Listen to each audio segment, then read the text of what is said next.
এত মোটা তাজা পুলিশ অফিসার, সে ট্রেনিংয়ের সময় কি ট্রেনিং করলো, সে আসলে খাচ্ছে কি? আমার ছোট ছোট সন্তান, আমি এখন পাঞ্জাবি বিক্রি করতে গিয়ে আমার জীবন দিতে পারবো না। তো জীবন অনেক মূল্যবান। ব্যবসা এটা না করলে অন্য কিছু করব, বিদেশ চলে যাব, বিদেশে গিয়ে ব্যবসা বাণিজ্য করব, কিন্তু জীবন একটাই। আমার এই জীবন আমি এই সিন্ডিকেটের কাছে শেষ করতে আমি রাজি না। বর্তমান আইন ব্যবস্থার উপর আমার সংশয় আছে, কারণ এই পুলিশ ফোর্সের মধ্যে অনেক আওয়ামী পুলিশ রয়ে গেছে এখনো, যাদের কারণে বর্তমান সরকার প্রশ্নবিদ্ধ হবে। দলীয় ক্ষমতা বহন করে একটা থানার ওসি যেন না হয়। একটা ওসি চাইলে অনেক কিছু করতে পারে। প্রিন্সের দোকানে সে ভিতরে মোটামুটি অনেক লম্বা সময় ছিলেন, তখন এই যেহেতু ভিডিও ভাইরাল হয়ে গেছে, আমাদের গ্রাহকরা ভিডিও পোস্ট করে দিছে, সেই ক্ষেত্রে ওসি সাহেব তাদেরকে এই দোকান থেকে সরাই দিছে। এর আগ পর্যন্ত এই বাইরে যে লাইট জ্বলতেছে, এই লাইটটাও জ্বালাইতে দেওয়া হয়নি আমাদের। ওসি সাহেবের যেই আচরণ, সেই আচরণে আমি আরও ভীতু হয়ে গেছি যে একজন থানার ওসি তিনি যদি এত ভীতু হয়ে যায়, আমি তো সাধারণ মানুষ, আমি কোথায় যাব? আর অন্য থানায় তো আমার এই থানার কমপ্লেন নিবে না। আমার এই থানার আন্ডারে আমার এই থানায় আমার কমপ্লেন নিবে, অন্য থানা নিবে না। সুতরাং আমি অন্য থানায় আর যাইতেও পারি নাই, আমি কোনো আইনি পদক্ষেপ নেই নাই। বর্তমান আইন ব্যবস্থার উপর আমার সংশয় আছে, আমি ভীতু। তাদের কাছ থেকে আমি পরিপূর্ণ ইনসাফ পাবো এই বিষয়ে আমার শতভাগ অনিশ্চয়তা আছে। এইরকম অনেকবার হয়েছে, এবারই আল্লাহর রহমত যে একজন গ্রাহক আমাদের ভিডিও করেছে, সেই জন্য আপনারা দেখতে পাচ্ছেন। আগে কখনো পুলিশ নিয়ে এরকম আসে নাই, তারা নিজেরা আসছে, এইবারই তারা পুলিশ নিয়ে আসছে। আমি স্বরাষ্ট্র মন্ত্রীর মহোদয়ের কাছে অবশ্যই জানাবো যে আইন শৃঙ্খলা বাহিনীদের আসল কি কাজ, সেই কাজটা তাদেরকে একটু বুঝিয়ে দিবেন। লাগলে পুরো পুলিশ ফোর্সকে আরেকবার ট্রেনিংয়ের ব্যবস্থা করেন, কারণ এই পুলিশ ফোর্সের মধ্যে অনেক আওয়ামী পুলিশ রয়ে গেছে এখনও, যাদের কারণে বর্তমান সরকার প্রশ্নবিদ্ধ হবে। সুতরাং তাদেরকে আবার একটা পুনরায় ট্রেনিংয়ের ব্যবস্থা করেন। এত মোটা তাজা পুলিশ অফিসার, সে ট্রেনিংয়ের সময় কি ট্রেনিং করলো, সে আসলে খাচ্ছে কি?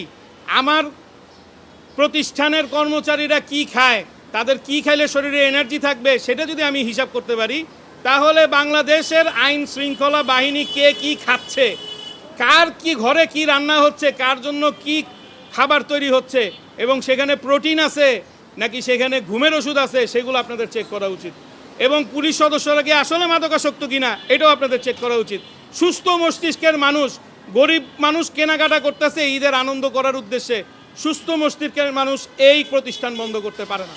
আমি তো বললাম, আমি মগবাজার মোড় থেকে আমি আসার সময় আমার গাড়ির গ্লাসের পর্দাটা উঠে নিয়ে আসছি, কারণ যদি শহীদ ওসমান হাদির মতো কেউ একজন ঠাস করে একটা গুলি মারে, আপনারা হয়তো 2-4 দিন মনে রাখবেন শহীদ ওসমান হাদির মতো।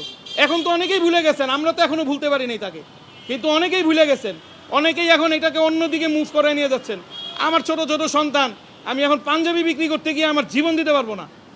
সেই জন্য আমার চিন্তা ভাবনা হচ্ছে যে আমি কিছুদিন দেখব, যদি দেখি যে না আমি তাদের সাথে কুলায় উঠতে পারছি না, সেক্ষেত্রে আমি আমার প্রতিষ্ঠান বন্ধ করে দেব। না, আগের পরিস্থিতি একরকম ছিল, এখন সেই পরিস্থিতিটা ঘুরে গেছে। প্রকাশ্যে একজন ইনসাফ কায়েম করা ব্যক্তিকে গুলি করে হত্যা করার পর তার বিচার নিয়ে যে টালবাহানা চলতেছে, আমি তো একটা কীটপতঙ্গ। তাকে যদি এইরকমভাবে হত্যা করার পরে কোনো বিচার মানুষ না পায়, আমার মতো মানুষকে বিচার পাবে? আমার সন্তানরা কোনোদিন আমার হত্যাকারীকে ধরতে পারবে, দেখতে পারবে? অবশ্যই না। তো জীবন অনেক মূল্যবান। ব্যবসা এটা না করলে অন্য কিছু করব, বিদেশ চলে যাব, বিদেশে গিয়ে ব্যবসা বাণিজ্য করব, কিন্তু জীবন একটাই। আমার এই জীবন আমি এই সিন্ডিকেটের কাছে শেষ করতে আমি রাজি না। আমাদের সর্বমোট 21টা শোরুম আছে, আমাদের 600-র উপরে কর্মচারী, আমাদের নিজস্ব ফ্যাক্টরিতে তৈরি করা হয় পণ্য। এই 600 কর্মচারীর মধ্যে আমাদের সেক্টর ভাগ করে দেওয়া আছে। 990 টাকার যেই প্রোডাক্টটা তৈরি হয় আমাদের, এই প্রোডাক্টটা সম্পূর্ণ মহিলাদেরকে দিয়ে, 105 জন মহিলা, তাদেরকে দুপুরের খাবার খাওয়ানো হয়। সেই খাবার আমিও খাই, যেই খাবারটা রান্না করা হয় সেটা আমিও খাই। ওই 105 জন মহিলার ওই ফ্লোরে আমাদের কোনো পুরুষ মানুষ যায় না, তারা পর্দার সহিত কাজ করে, তারা সময় মতো নামাজ পড়ে, তারা সময় মতো ইবাদত বন্দেগীর পাশাপাশি উৎসব মুখর পরিবেশে কাজ করে। ঘটনার দিন রাতে আমাকে হাতিরঝিল থানা পুলিশ ওসি তিনি আমাকে ফোন দিয়ে বললেন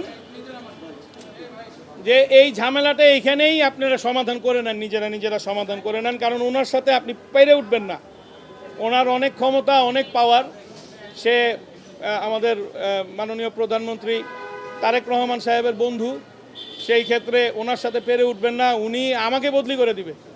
তো এই রকম ভয় পাওয়া লোক দিয়ে এরকম একটা এলাকা চলতে পারে না। আমি দুঃখের সাথে বলতে চাই, আমি এমন একজন পুলিশ অফিসারের অপসারণ চাই। আপনারা এই বিষয়টি সরকারের কাছে তুলে ধরবেন। একদম সাহসী, নিষ্ঠাবান এবং কর্মঠ একজন পুলিশ অফিসার যেন একটা থানার ওসি হয়। যে কেউ দলীয়ভাবে দলীয় ক্ষমতা বহন করে একটা থানার ওসি যেন না হয়। একটা ওসি চাইলে অনেক কিছু করতে পারে, সেদিনতেই সে অনেক কিছু করতে পারত, কিন্তু সে উল্টা আমাকে ভয়ভীতি দেখাইছে। সে ভয়ভীতি দেখানোর কারণে আমি আইন শৃঙ্খলা বাহিনীর কাছে কোনো সহযোগিতায় যাই নাই। ইনশাআল্লাহ ভবিষ্যতেও আমি আইন শৃঙ্খলা বাহিনীর কাছে কোনো প্রকার কোনো সহযোগিতার জন্য যাব না।